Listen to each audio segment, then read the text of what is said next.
Hi friends, Sai Satcharitra 30వ అధ్యాయంలో ఇప్పుడు అసలు కథలకు వచ్చేద్దాం. జ్ఞానులు, భక్తి విశ్వాసములు గలవారు లేదా యోగుల సేవకులు అనుకున్నవారు ఈ కథలను ఇష్టపడి మెచ్చుకుంటారు. తదితరులు కాకమ్మ కథలు అనుకుంటారు. అదృష్టవంతులైన సాయి భక్తులు సాయి లీలలను కల్పతరువుగా భావిస్తారు. ఈ సాయి లీలామృతాన్ని తాగినచో అజ్ఞానులకు జన్మరాహిత్యం కలుగుతుంది, గృహస్థులకు సంతృప్తి కలుగుతుంది, ముముక్షువులకిది సాధనగా ఉపకరిస్తుంది. ఇక ఈ అధ్యాయంలోని కథను ప్రారంభిద్దాం. కాకాజీ వైద్య. నాసిక్ జిల్లా వనిలో కాకాజీ వైద్య అనేవాడు ఉన్నాడు.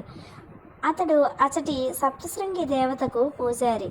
అతడు అనేక కష్టాల పాలై మనశ్శాంతిని పోగొట్టుకొని చెంచల మనస్కుడయ్యాడు. అట్టి పరిస్థితుల్లో ఒకనాటి సాయంకాలం దేవతాలయానికి పోయి తనను ఆందోళన నుండి కాపాడమని హృదయపూర్వకంగా వేడుకున్నాడు. అతని భక్తికి దేవత సంతోషించి ఈనాటి రాత్రి అతనికి స్వప్నమున కనిపించి, బాబా వద్దకు పొమ్ము, నీ మనస్సు శాంతి వహించును అన్నది.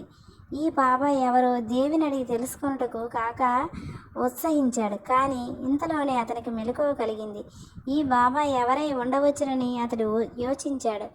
కొంతసేపు ఆలోచించిన పిమ్మట ఈ బాబా త్రయంబకేశ్వరుడు కావచ్చునని అతడు పుణ్యస్థలమగు త్రయంబకం వెళ్ళాడు. అతడు 10 రోజులు ఉన్నాడు. అక్కడున్నంతకాలం వేకువజామున స్నానం చేసి రుద్రాన్ని జపిస్తూ అభిషేకాన్ని తదితర పూజలను గావించను. అయినప్పటికీ మునుపటి వల్లే అశాంత మనస్కుడిగా ఉన్నాడు. పిమ్మట స్వగ్రామమునకు తిరిగి వచ్చి దేవతను తిరిగి వేడుకున్నాడు.